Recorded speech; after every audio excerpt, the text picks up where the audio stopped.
અમદાવાદના એક શાંત અને સુઘડ વિસ્તારમાં આવેલી આસોપાલવ સોસાયટીનું વાતાવરણ હંમેશાની જેમ ગંભીર અને શિસ્તબદ્ધ હતું. અહીંના મકાનોની બનાવટમાં એક પ્રકારની એકરૂપતા હતી અને લોકોના જીવનમાં પણ એક ચોક્કસ લય જોવા મળતો હતો. આ સોસાયટીના મકાન નંબર 102માં નીતાબેન પોતાના પરિવાર સાથે રહેતા હતા.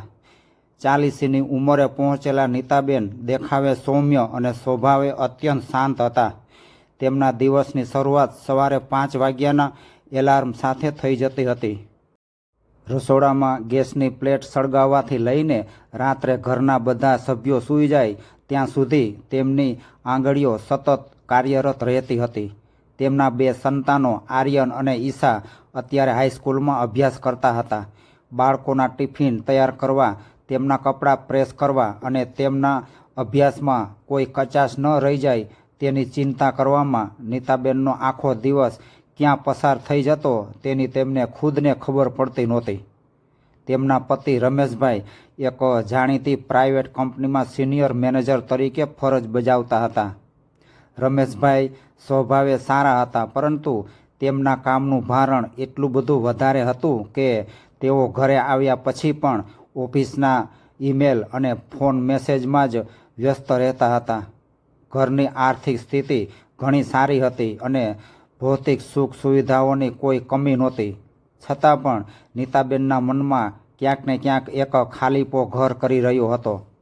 બપોરના સમયે જ્યારે ઘરના બધા સભ્યો પોતપોતાના કામે વળગી ગયા હોય અને આખી સોસાયટીમાં નીરવ શાંતિ છવાયેલી હોય ત્યારે નીતાબેન ઘણીવાર પોતાની જૂની ડાયરીઓ ખોલીને બેસી જતા હતા. કોલેજ કાળમાં તેમને ટૂંકી વાર્તાઓ અને કવિતાઓ લખવાનો ભારે શોખ હતો. તે સમયે તેમની કલમમાં એક અલગ જ ધાર હતી અને મિત્રો પણ કહેતા કે નીતા, તારું લખાણ સીધું હૃદયને સ્પર્શી જાય છે. સમય બદલાયો અને કાગળ પેનની જગ્યા હવે સ્માર્ટફોન અને લેપટોપે લઈ લીધી હતી. નીતાબેન જોતા કે દુનિયા હવે સોશિયલ મીડિયા પર પોતાની વાત મૂકી રહી છે. તેમને પણ ઈચ્છા થતી કે તેઓ પોતાનું લખાણ લોકો સુધી પહોંચાડે અને ડિજિટલ દુનિયામાં પોતાની એક અલગ ઓળખ ઊભી કરે. તેમને અવારનવાર વિચાર આવતો કે શું હું માત્ર રસોઈ બનાવવા અને ઘર સાફ કરવા માટે જ જન્મી છું? શું મારી પ્રતિભા આ ઘરના 4 ખૂણામાં જ દબાઈને રહી જશે? જો કે તેમની પાસે ઈચ્છા શક્તિ તો ઘણી હતી, પણ ટેકનોલોજીનું જ્ઞાન શૂન્ય હતું. તેમને ફેસબુક કે ઇન્સ્ટાગ્રામ પર એકાઉન્ટ કેવી રીતે બનાવવું અને પોતાના લખાણને વ્યવસ્થિત રીતે કેવી રીતે રજૂ કરવું તેની સમજ પડતી નહોતી. બાળકો પોતાના અભ્યાસમાં વ્યસ્ત હતા અને રમેશભાઈ પાસે આવી નાની વાતો માટે સમય નહોતો. નીતાબેન મનોમન મૂંઝાતા હતા અને તેમને એક એવા માર્ગદર્શકની શોધ હતી કે જે તેમને આ નવી દુનિયાના દ્વાર ખોલી આપે. આ મથામણ અને પોતાની ઓળખ શોધવાની તડપ તેમના ચહેરા પર સ્પષ્ટપણે દેખાતી હતી. છતાં તેઓ સ્મિત સાથે પોતાની ફરજો બજાવી જ રાખતા હતા. આસોપાલવ સોસાયટીના બ્લોક નંબર 104માં આકાશ રહેતો હતો. 22 વર્ષનો આ નવયુવાન હજુ હમણાં જ શહેરની પ્રતિષ્ઠિત કોલેજમાંથી ડિજિટલ માર્કેટિંગનો અભ્યાસ પૂર્ણ કરીને ઘરે આવ્યો હતો. આકાશની આંખોમાં કંઈક નવું કરી છૂટવાની તમન્ના હતી અને તેના ચહેરા પર ટેકનોલોજી સાથે જીવતા યુવાનો જેવો આત્મવિશ્વાસ છલકાતો હતો. તે લેપટોપ અને સ્માર્ટફોનની દુનિયામાં રમતો છોકરો હતો, જે સોશિયલ મીડિયાના એલ્ગોરિધમ અને ઓનલાઈન માર્કેટિંગના ટ્રેન્ડ્સને પળવારમાં સમજી જતો હતો. સોસાયટીના અન્ય વડીલો માટે આકાશ કદાચ માત્ર એક ભણેલો ગણેલો છોકરો હતો, પણ નીતાબેન માટે તે આધુનિક જ્ઞાનનો સ્ત્રોત હતો. નીતાબેન અવારનવાર આકાશને પોતાના ઘરની ગેલેરીમાંથી લેપટોપ પર ગંભીરતાથી કામ કરતો જોતા, ત્યારે તેમને થતું કે કાશ મને પણ આ બધું સમજાતું હોત. એક સાંજે સોસાયટીના ગાર્ડનમાં પાનખરની ગુલાબી ઠંડી પ્રસરેલી હતી. નીતાબેન વોકિંગ કરવા નીકળ્યા હતા અને આકાશ ત્યાં જ એક બાંકડા પર બેસીને પોતાના ફોનમાં કંઈક વાંચી રહ્યો હતો. નીતાબેને હિંમત ભેગી કરી અને તેની પાસે જઈને ઊભા રહ્યા. આકાશે નજર ઊંચી કરી અને સ્મિત સાથે પૂછ્યું કે નીતા કાકી, કેમ છો તમે? મજામાં? નીતાબેને થોડીવાર માટે ખચકાટ અનુભવ્યો, પણ પછી મનની વાત કહી દીધી. તેમણે જણાવ્યું કે આકાશ, મને તારી મદદની જરૂર છે. મારે મારા જૂના લખવાના શોખને ફરી જીવંત કરવો છે અને મારે પણ દુનિયાની સામે મારું લખાણ મૂકવું છે. મારે એક બ્લોગ શરૂ કરવો છે અને કદાચ કોઈ નાનો ઓનલાઈન બિઝનેસ. પણ મને આ ફોન અને કમ્પ્યુટરની ટેકનોલોજી બાબતોમાં કશી સમજ પડતી નથી. શું તું મને આ શીખવાડવામાં મદદ કરી શકે? નીતાબેનની વાત સાંભળીને આકાશ થોડીવાર માટે અચરજમાં પડી ગયો. તેને નવાઈ લાગી કે આ ઉંમરે પણ નીતા કાકીમાં શીખવાની આટલી જબરજસ્ત ધગજ છે. આકાશે જોયું કે નીતાબેનના અવાજમાં એક પ્રકારની નમ્રતા અને કંઈક કરી છૂટવાની આશા હતી. તેણે તરત જ સકારાત્મક પ્રતિસાદ આપતા કહ્યું કે કાકી, આ તો બહુ સારી વાત છે. તમારી પાસે જે અનુભવ છે તેને જો ટેકનોલોજીનો સાથ મળે તો તમે ખૂબ જ આગળ વધી શકો છો. મને તમારી મદદ કરવામાં ખરેખર આનંદ થશે. મારે પણ અત્યારે ફ્રી ટાઈમમાં પ્રેક્ટિકલ પ્રોજેક્ટ્સ કરવા છે, તો આપણે સાથે મળીને આ કામ કરીશું. આકાશનો આ ઉત્સાહ જોઈને નીતાબેનના ચહેરા પર એક અનોખી ચમક આવી ગઈ. તેમને લાગ્યું કે જાણે વર્ષોથી બંધ રહેલા તેમના સપનાના દ્વારની ચાવી તેમને મળી ગઈ છે. બંને વચ્ચે નક્કી થયું કે દિવસમાં 1 કે 2 કલાક આકાશ નીતાબેનને ડિજિટલ સાધનોનો ઉપયોગ કેવી રીતે કરવો તે શીખવાડશે. આકાશ માત્ર પડોશી તરીકે જ નહીં, પણ એક ગુરુ તરીકે નીતાબેનને માર્ગદર્શન આપવા માટે તૈયાર થયો. નીતાબેનને આ વાતથી એક નવી ઉર્જા મળી હતી, કારણ કે અત્યાર સુધી ઘરના સભ્યોએ તેમની આ ઈચ્છાને બહુ ગંભીરતાથી લીધી નહોતી. પણ આકાશે તેમની પ્રતિભાને માન આપ્યું હતું. આ એક નવી શરૂઆત હતી જે આસોપાલવ સોસાયટીના એ શાંત વાતાવરણમાં એક નવો જ વળાંક લાવવાની હતી. નીતાબેન હવે ઉત્સાહથી આકાશના ક્લાસ શરૂ થવાની રાહ જોવા લાગ્યા હતા. શીખવાની આ પ્રક્રિયા હવે એક વ્યવસ્થિત ક્રમમાં ગોઠવાઈ ગઈ હતી. શરૂઆતમાં નક્કી થયા મુજબ નીતાબેન અઠવાડિયામાં 2 દિવસ બપોરના સમયે આકાશના ઘરે જતા હતા. આ એ સમય હતો જ્યારે સોસાયટીના મોટાભાગના પુરુષો ઓફિસે હોય અને બાળકો શાળાએ કે ટ્યુશનમાં વ્યસ્ત હોય. આકાશ પોતાના લેપટોપ સામે બેસીને નીતાબેનને કીબોર્ડના શોર્ટકટ્સથી લઈને બ્લોગિંગ પ્લેટફોર્મ કેવી રીતે કામ કરે છે તે ઝીણવટપૂર્વક સમજાવતો હતો.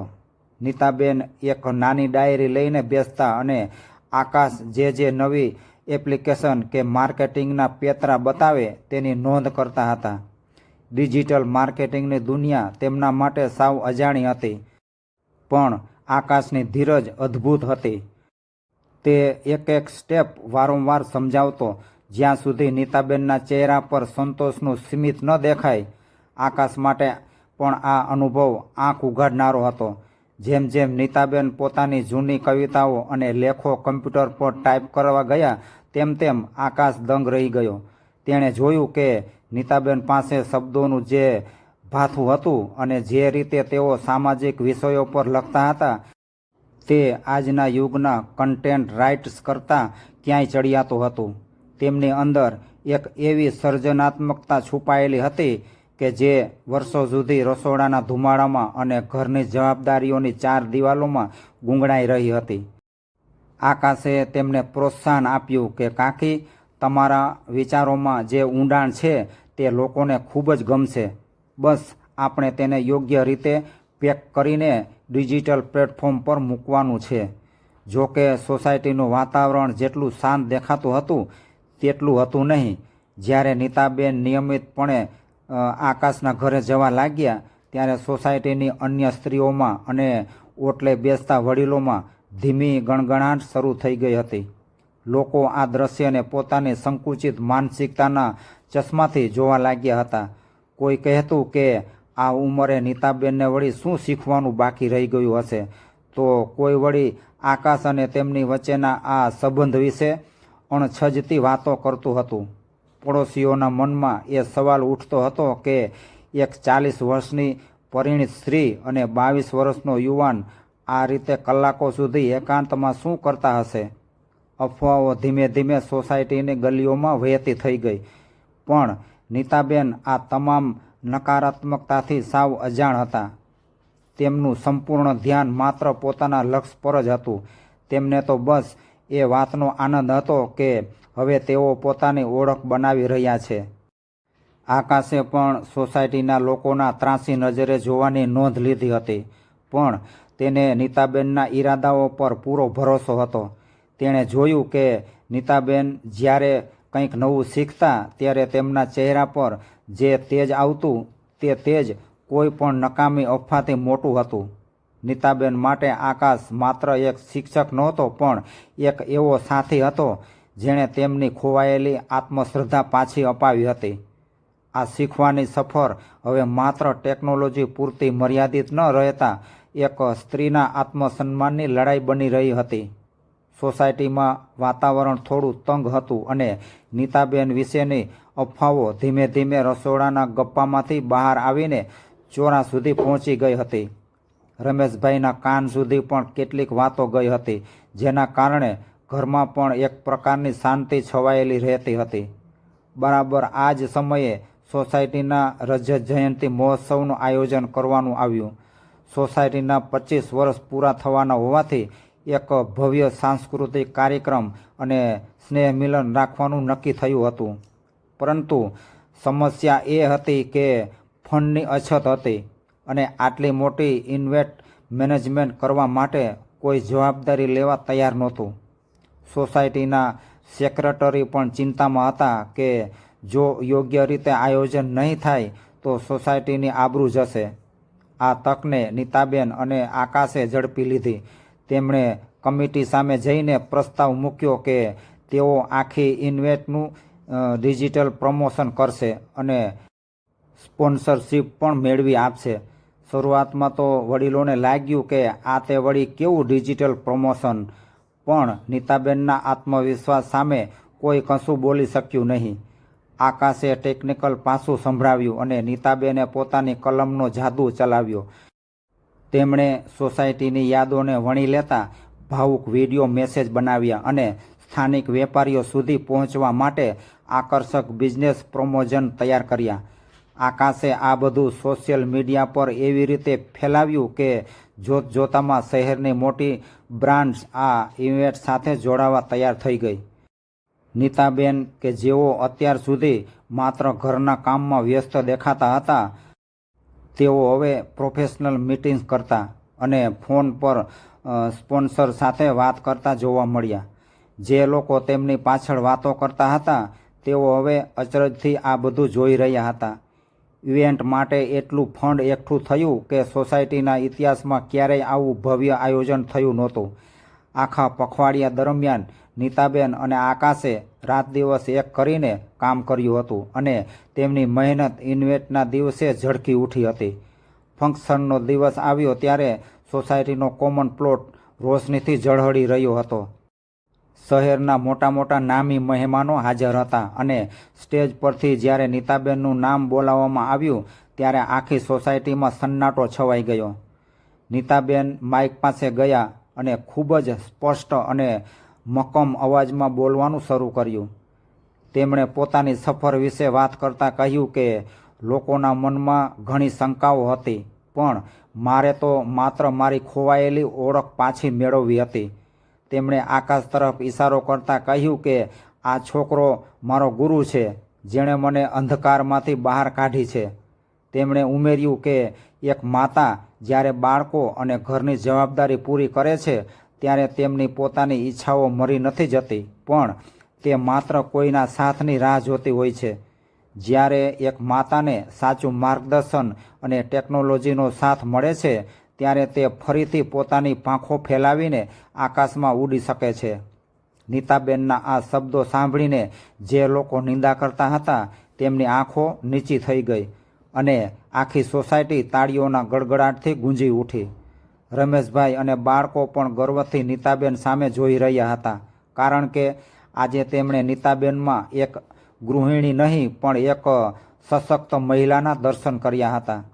રજત જયંતિ મહોત્સવની એ સાંજ આસોપાલવ સોસાયટી માટે માત્ર એક ઉત્સવ નહીં પણ એક વૈચારિક પરિવર્તનનું નિમિત્ત બની ગઈ હતી. નીતાબેન દ્વારા સ્ટેજ પરથી અપાયેલા વક્તવ્યો પછી લોકોની જોવાની દ્રષ્ટિ સાવ બદલાઈ ગઈ હતી. જે પાડોશીઓ અગાઉ નીતાબેન અને આકાશના સંબંધો વિશે કટાક્ષ કરતા હતા, તેઓ હવે નીતાબેન પાસે આવીને ડિજિટલ દુનિયા વિશે કુતૂહલપૂર્વક પૂછપરછ કરવા લાગ્યા હતા. રમેશભાઈને પણ એ વાતનો અહેસાસ થયો હતો કે તેમની પત્ની માત્ર ઘર સાચવનાર ગૃહિણી નથી, પણ એક અત્યંત પ્રતિભાશાળી વ્યક્તિત્વ ધરાવે છે, જેને માત્ર થોડા પ્રોત્સાહનની જરૂર હતી. આ ઘટનાએ સાબિત કરી દીધું હતું કે શીખવાની અને કશુંક નવું કરી છૂટવાની કોઈ નિશ્ચિત ઉંમર હોતી નથી. મનમાં જો દ્રઢ સંકલ્પ હોય તો 40 પછી પણ એક નવી કારકિર્દીનો પાયો નાખી શકાય છે. આ સફળતા પછી નીતાબેન અટક્યા નહીં. તેમણે આકાશના માર્ગદર્શન હેઠળ પોતાની ફ્રીલાન્સ કન્ટેન્ટ રાઇટિંગની સફર સત્તાવાર રીતે શરૂ કરી. આકાશે જોયું કે નીતાબેનનું લખાણ હવે વ્યવસાયિક સ્તરે પણ સ્વીકારાઈ રહ્યું છે. તેથી તેણે પોતાની ડિજિટલ માર્કેટિંગ એજન્સીમાં નીતાબેનને મુખ્ય કન્ટેન્ટ હેડ તરીકે જોડાવા આમંત્રણ આપ્યું. હવે તેઓ માત્ર પડોશી કે ગુરુ શિષ્ય ન રહેતા, એક બિઝનેસ પાર્ટનર બની ગયા હતા. નીતાબેન સવારે ઘરનું કામ પતાવીને બપોરના સમયે પોતાના લેપટોપ પર ગંભીરતાથી ક્લાયન્ટ માટે પ્રોજેક્ટ તૈયાર કરવા લાગી જતા હતા. તેમના આત્મવિશ્વાસમાં થયેલો વધારો તેમના ચહેરા પર સ્પષ્ટપણે વર્તાતો હતો. હવે સોસાયટીના ઓટલે બેસતા લોકો જ્યારે આકાશને નીતાબેનના ઘરે લેપટોપ સાથે જતો જોતા, ત્યારે તેઓ ગણગણાટ કરવાને બદલે આદર સાથે તેમને જોતા હતા. સમાજના ટોણા હવે પ્રશંસાના ફૂલોમાં ફેરવાઈ ગયા હતા, કારણ કે નીતાબેનને પોતાની સફળતાથી બધાના મોઢા બંધ કરી દીધા હતા. આ વાર્તા આપણને એ મોટો બોધપાઠ આપે છે કે દરેક સંબંધને સામાજિક મર્યાદાઓ અને શંકાની નજરે જોવો જરૂરી નથી.